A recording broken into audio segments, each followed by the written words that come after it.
Viviani, la tête de Rijkaard. Le ballon dégagé le plus loin possible par Ciro Ferrara. C'est revenu sur Baresi.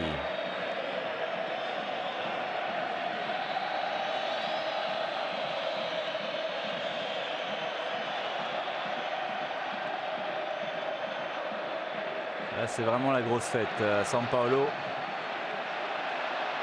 C'est une correction infligée par le Napoli à cette équipe du Milan AC. Certes, qui a marqué un but, mais sur penalty. Moussi avec le nouvel entrant, Manari. Il obtient le corner, Manari.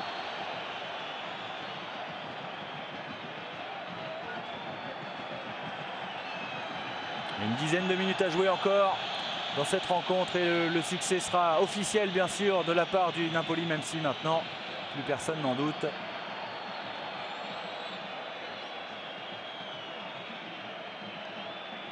Et Vanni pour la tête de Van Basten, c'est en tout cas celle qu'il recherchait, et c'est derrière Maradona qui vient faire le ménage.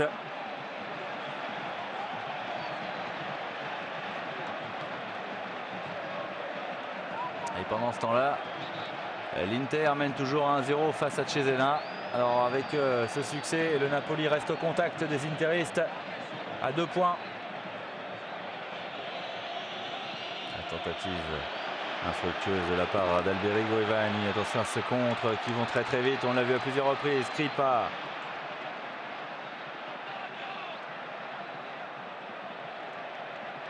Et à noter également que la Sampdoria mène 2-0 à la Fiorentina. Donc la Sampdoria reste également au contact du Napoli. En revanche, la Fiorentina va perdre puisqu'elle était à 1 point du Napoli et de la Sampdoria, et que cette Fiorentina était à égalité avec le Milan AC. Les deux formations auront passé un dimanche difficile, même si pour le Milan AC c'était à l'extérieur. On recherche encore un penalty.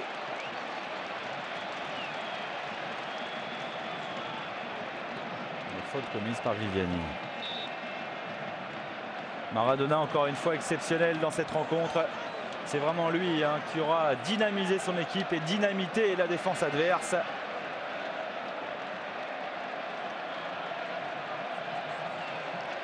Quand on dit qu'un joueur ne peut pas faire une équipe, c'est vrai, car le football est un sport collectif, mais lorsque ce joueur s'appelle Maradona, il peut quand même largement peser sur le sort définitif de la rencontre. Carnevale. But sur Mauro Tassotti.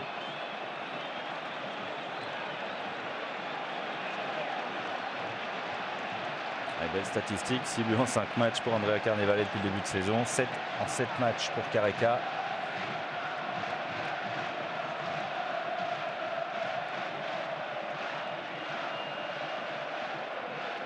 Francini, le 3e buteur de cette formation napolitaine. Filardi.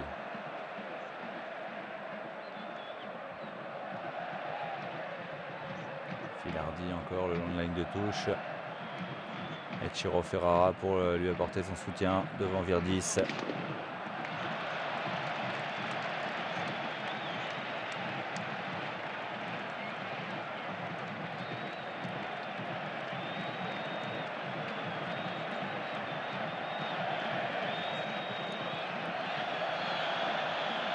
Il est un petit peu tard évidemment pour les Milanais d'effectuer un pressing offensif comme ça. Maradona face à Roberto Mussi. Maradona voilà qui gagne du temps, protège sa balle. Pendant ce temps-là, son équipe n'est pas inquiétée, n'est pas mise en danger.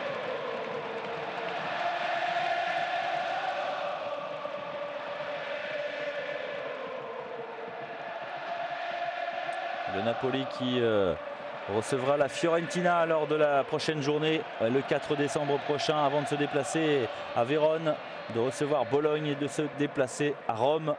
Et ensuite, l'année 89 débutera avec 2 matchs dans le Nord, au Torino, à l'Inter, pour débuter le mois de janvier. Tassotti. Rijkaard. Ruud Gullit qui aura quand même beaucoup manqué au milieu de terrain milanais.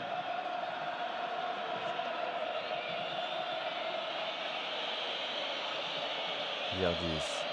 Ouais, Moussi, il a un petit peu réussi de récupérer ce ballon dans les pieds de Kripa. Rijkaard.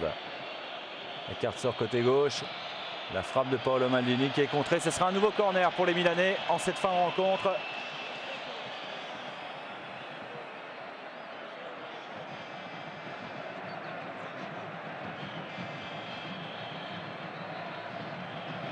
On peut quand même percevoir une certaine sérénité sur le visage d'Ottavio Bianchi.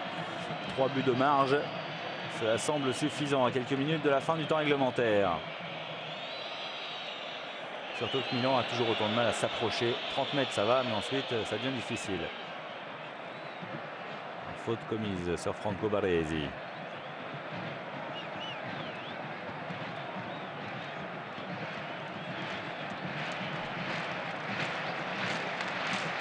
Pietro Paolo Virdis va s'en charger.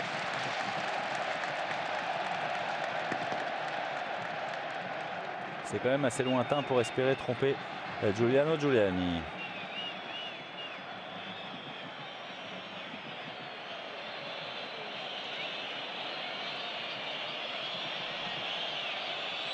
Ouais, balle piquée pour rechercher un partenaire au deuxième poteau. À savoir Roberto Moussi qui commet une petite faute en plus sur Kripa. Voilà, Ferrara, il a beau être jeune, hein, 21 ans, Ciro Ferrara. Et il a déjà beaucoup d'expérience et il est venu calmer son coéquipier parce que c'est vrai que ce serait dommage de prendre un carton ou voire de se faire expulser pour un geste d'énervement comme ça en fin de match devant la provocation de l'adversaire, frustré forcément de devoir s'incliner car maintenant cela ne fait quasiment plus aucun doute. Rijkaard s'est imposé de la tête devant Maradona.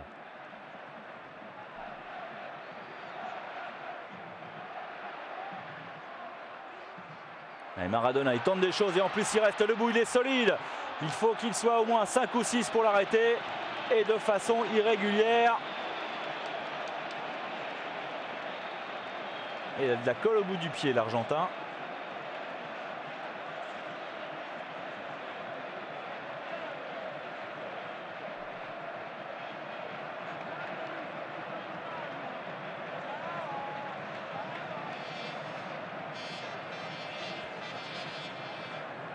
Maradona avec son pied gauche, Carnevale avec son pied droit. Cela fait bien sûr 2 options pour aller inquiéter une 5e fois Giovanni Galli.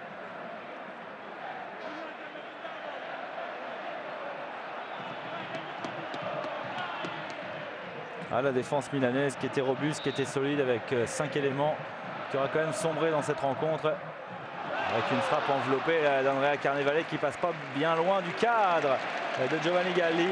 Mais c'est vrai qu'elle a complètement sombré cette défense et il va falloir travailler très certainement du côté d'Arrigo Sacchi pour redonner un tout petit peu de sérénité à ces joueurs à vocation défensive qui se sont quand même fait piéger assez facilement.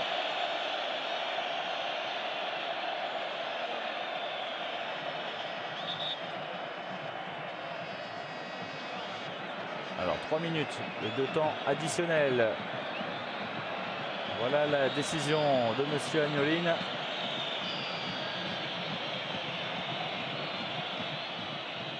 Elvani, la frappe de Rijkaard. Frappe très lourde mais pas cadrée.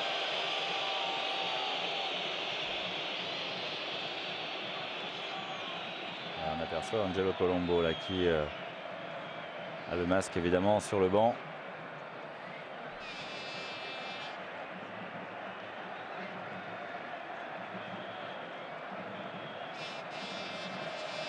Et à part la Sampdoria qui gagne à la Fiorentina, à Florence, on peut dire que la bonne opération est réussie par le Napoli.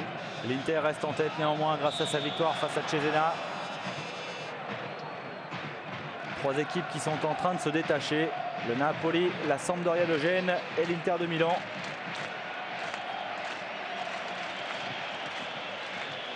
Franck Rijkaard, l'expérience de la saison passée néanmoins a appris aux Milanais que ce n'est pas après cette journée qu'on décerne un titre de champion, mais que toutes les équipes peuvent avoir également des baisses de régime. Ils en avaient profité l'année dernière.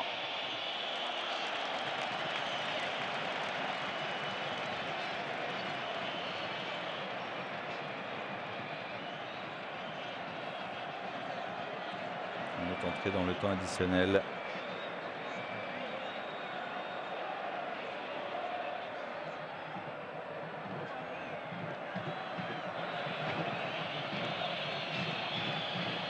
Milieu de terrain du Napoli qui ne fournit plus beaucoup d'efforts. Encore 2 minutes et ce sera le coup de sifflet de monsieur Luigi Agnolin. Victoire très nette de la part du Napoli, 4-1 face au Milan AC. Le 1er mai dernier est certainement un peu plus oublié maintenant, en tout cas un peu plus facilement. Et l'essentiel pour le Napoli est bien sûr de rester au contact du leader, même si celui-ci a 2 points de marge. Carnevale est devant Viviani. Ouais, petite faute sur Marco Van Basten.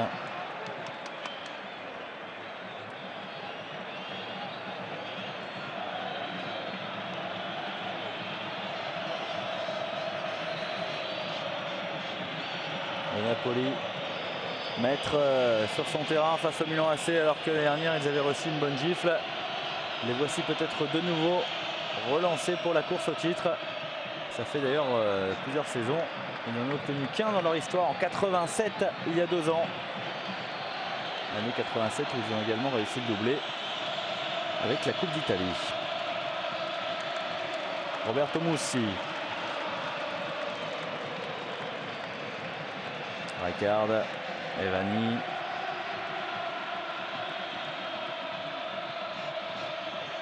Van Basten. Pas vraiment au sommet de sa forme, Marco Van Basten, dans cette rencontre.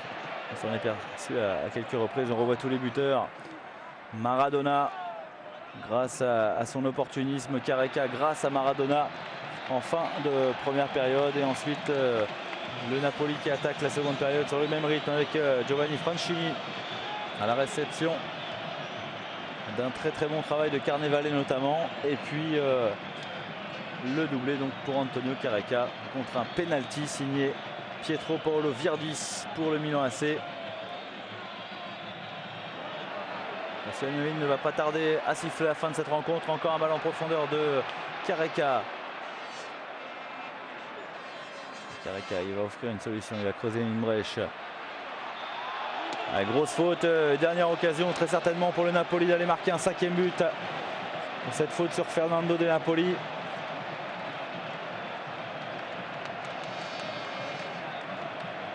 Ah, c'est vraiment la victoire du Sud, victoire de l'Amérique du Sud face aux Néerlandais et à l'Italie du Nord. Et le Milan AC qui s'incline pour la 2e fois de la saison, et cette fois-ci très nettement, 4-1, grâce notamment à des Sud-Américains extraordinaires, grâce notamment à Diego Armando Maradona. Comme l'Inter s'est imposé également dans le même temps 1-0 face à Cesena. Et on peut dire que le Napoli, la Sampdoria et l'Inter se détachent un petit peu face derrière à des équipes qui ont perdu beaucoup, et notamment les Milanais qui pourraient presque déjà avoir perdu leur titre.